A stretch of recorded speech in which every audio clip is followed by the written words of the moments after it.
நாகாலாந்து ஆளுநர் இலகணேசனுடைய உடல் தற்போது இறுதி சடங்குகள் செய்யப்பட்டு ராணுவ மரியாதையோடு பெசன்ட் நகர் மின்மயானத்துல இன்னும் சில நிமிடங்கள்ல தகனம் செய்யப்பட இருக்கிறது. 3 சுற்றுகளாக தலா 14 குண்டுகள் வீதம் 42 குண்டுகள் முழங்க முப்படை சார்பாக மறைந்த ஆளுநர் இலகணேசனுக்கு ராணுவம், கடற்படை, விமானப்படையைச் சேர்ந்த அதிகாரிகள் இன்னும் சில நிமிடங்கள்ல இறுதி மரியாதையை செய்ய இருக்கிறார்கள். குறிப்பாக தேசிய கொடி போற்றியபடி சந்தன பேழையில இலகணேசன் அவரது உடலானது தற்போது பெசன்ட் நகர் மின் மயானத்திற்கு முப்படைகளினுடைய ராணுவ வீரர்கள் உடலை சுமந்தபடி மயானத்தில் இருக்கக்கூடிய மேடைக்கு கொண்டு வந்திருக்கிறார்கள். ராணுவ பேண்டு வாத்தியங்கள் முழங்க தற்போது இறுதி மரியாதை செலுத்தக்கூடிய பணிகள் தொடங்கியிருக்கிறது.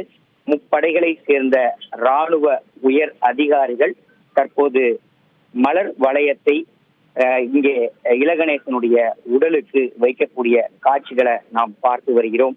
வயது முதிர்வு மற்றும் உடல்நலக் குறைவு காரணமாக சென்னை 1000 விளக்கு தனியார் மருத்துவமனையில சிகிச்சை பெற்று வந்த நாகாலாந்து ஆளுநர் இலகணேசன் நேற்றைய தினம் உயிரிழந்திருந்தார். இலகணேசனுடைய உடலானது சென்னை தியாகராய நகரில் இருக்கக்கூடிய அவரது இல்லத்துல நேற்று இரவு கொண்டு வரப்பட்டு குடும்பத்தினர் தரப்புல முதல்ல அஞ்சலி செலுத்தப்பட்டிருந்தது. முன்னதாக நேற்று இரவு இலகணேசனுடைய உடலுக்கு தியாகராய நகர் இல்லத்துல தமிழக ஆளுநர் RN ரவி, முதலமைச்சர் மு.க. ஸ்டாலின், பாஜக மாநில தலைவர் நயினார் நாகேந்திரன், முன்னாள் ஆளுநர் தமிழிசை சவுந்தரராஜன், பாஜக மூத்த தலைவர் எச். ராஜா, வானதி சீனிவாசன் உள்ளிட்ட தமிழக பாஜக தலைவர்கள் நேரில் வந்து அஞ்சலி செலுத்தியிருந்தாங்க. அதன் தொடர்ச்சியாக இன்று காலை சரியாக 8:30 மணியளவுல வீட்டில் இருந்து உடலானது எடுத்துச் செல்லப்பட்டு வெங்கட் நாராயணா சாலையில் இருக்கக்கூடிய கண்ணதாசன் மைதானத்துல தியாகராய நகர் பகுதியில பொதுமக்கள் அஞ்சலிக்காக வைக்கப்பட்டிருந்தது. எங்கும் ஏராளமான அரசியல் கட்சி பிரமுகர்கள், தலைவர்கள், பொதுமக்கள் ஒவ்வொருவராக வருகை தந்து காலை முதல் அஞ்சலி செலுத்தி வந்திருந்தாங்க. குறிப்பா ஆளுநர் இலகணேசனுடைய உடலுக்கு முப்படைகளின் சார்பாக தேசிய கொடி போற்றப்பட்டு மரியாதை செலுத்தப்பட்டிருந்தது. அதன் தொடர்ச்சியாக ஏராளமான திரை பிரபலங்கள், அரசியல் பிரமுகர்கள், பொதுமக்கள் நேரில் வருகை தந்து அஞ்சலி செலுத்தியிருந்தார்கள். பிரதமர் நரேந்திர மோடியுடைய சார்பாக தமிழக முதலமைச்சர் மு.க. ஸ்டாலினும், அதனைத் தொடர்ந்து தமிழக முதலமைச்சர் மு.க. ஸ்டாலின் அவர்களது சார்பாக துணை முதலமைச்சர் உதயநிதி ஸ்டாலின் மற்றும் அமைச்சர்கள் என உயிரிழந்த ஆளுநர் இலகணேசனுடைய உடலுக்கு மத்திய மாநில அரசுகளின் சார்பாக நேரில் வந்து மலர் வளையம் வைத்து அஞ்சலி என்பது செலுத்தப்பட்டிருந்தது. இதே போல மத்திய அமைச்சர் எல். முருகன், நாகாலாந்து மாநில முதலமைச்சர் நெய்பியூ ரியோ, தேமுதிக இளைஞரணி செயலாளர் விஜயபிரபாகரன், கவிஞர் வைரமுத்து, ஆம் ஆத்மி ஒருங்கிணைப்பாளர் வசீகரன், திராவிடர் கழக தலைவர் வீரமணி, தமிழ் மாநில காங்கிரஸ் கட்சியின் தலைவர் G.K. வாசன், பாஜகவுடைய தேசிய பொதுக்குழு உறுப்பினராக இருக்கக்கூடிய நடிகர் சரத்குமார், தொழிலதிபர் BGP சந்தோஷம், நாம் தமிழர் கட்சியின் ஒருங்கிணைப்பாளர் சீமான், இந்து மக்கள் கட்சியின் தலைவர் அர்ஜுன் சம்பத், அதிமுக சார்பாக முன்னாள் அமைச்சர் ஜெயக்குமார், அமமுக சார்பில் CR சரஸ்வதி, முன்னாள் மேயர் சைதை துரைசாமி, முன்னாள் தமிழக காங்கிரஸ் கமிட்டியின் தலைவர் தங்கபாலு உள்ளிட்ட மாற்று கட்சிகளை சேர்ந்த முக்கியமான பிரபலங்கள் பலரும் இங்கே நேரடியாக அஞ்சலி செலுத்தியிருந்தாங்க. இந்த நிலையில தான் இலகணேசனுடைய உடலானது இறுதி அஞ்சலி செலுத்தப்பட்டு ராணுவ மரியாதையோடு பெசன்ட் நகர் மின்மயானத்திற்கு ஊர்வலமாக எடுத்துச் செல்லக்கூடிய பணிகள் என்பது மாலை சரியாக 3:30 மணி அளவுல தொடங்கி தற்போது உடலானது பெசன்ட் நகர் மின்மயானத்திற்கு கொண்டு வரப்பட்டு தற்போது அந்த இறுதி மரியாதை செலுத்தக்கூடிய பணிகள் என்பது தொடங்கியிருக்கிறது. ராணுவ மரியாதையோடு குண்டுகள் முழங்க ஆளுநர் இலகணேசனுடைய உடலானது தகனம் செய்யப்பட இருக்கிறது. இன்னும் சில மணி நிமிடங்கள்ல அந்த பணிகள் என்பது மேற்கொள்ளப்பட இருக்கிறது.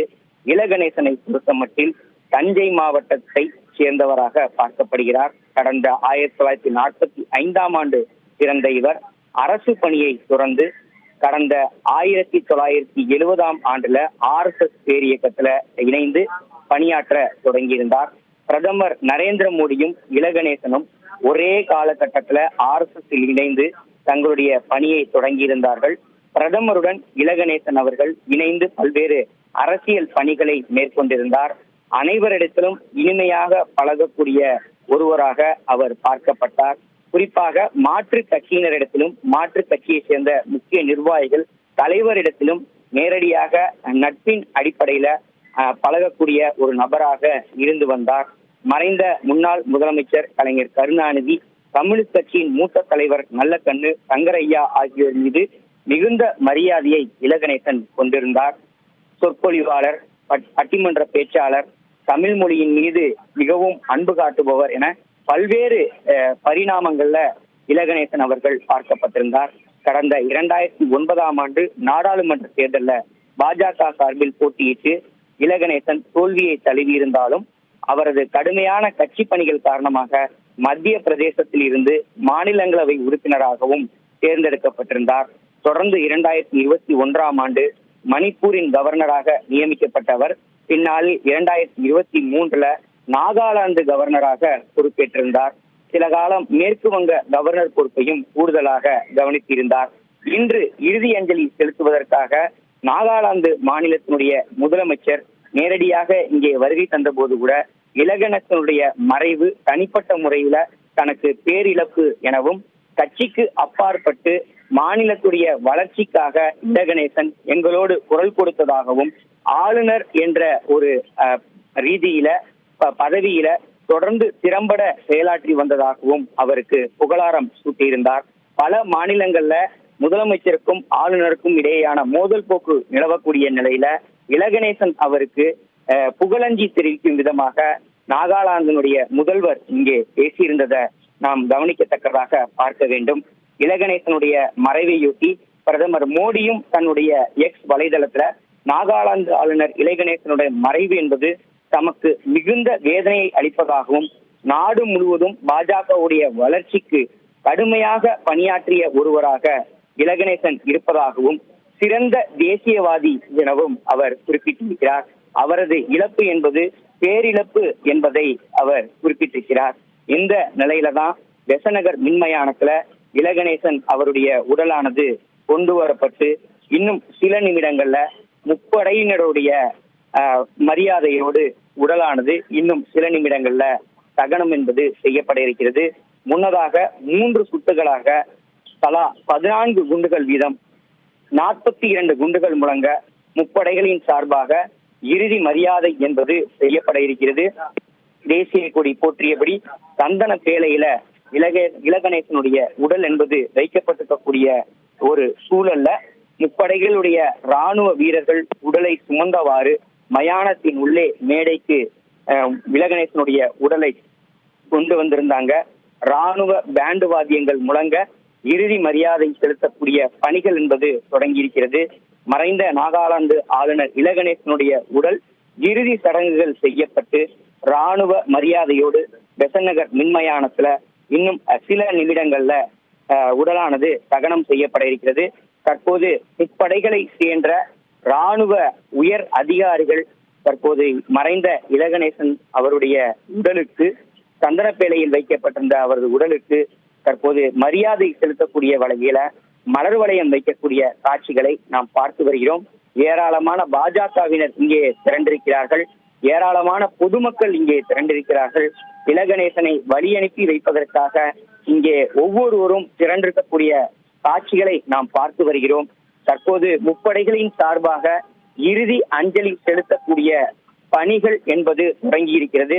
குறிப்பாக முப்படைகளை சேர்ந்த அதிகாரிகள் இங்கே இருக்கிறார்கள்.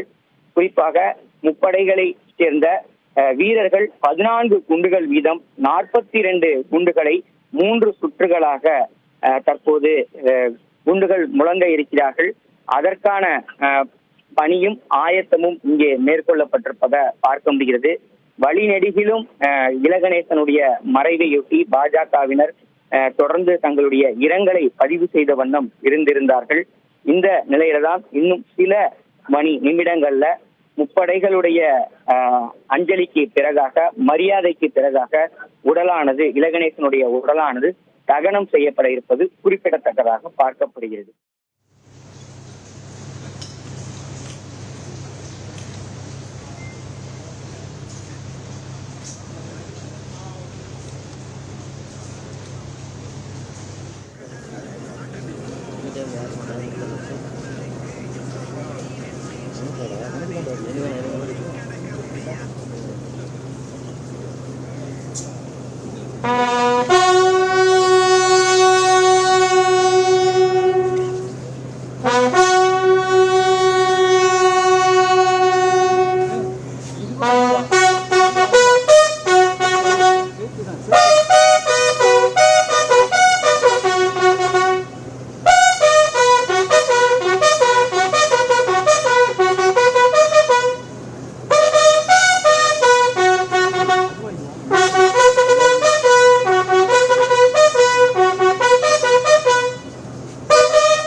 சாப்பிடுவோம்.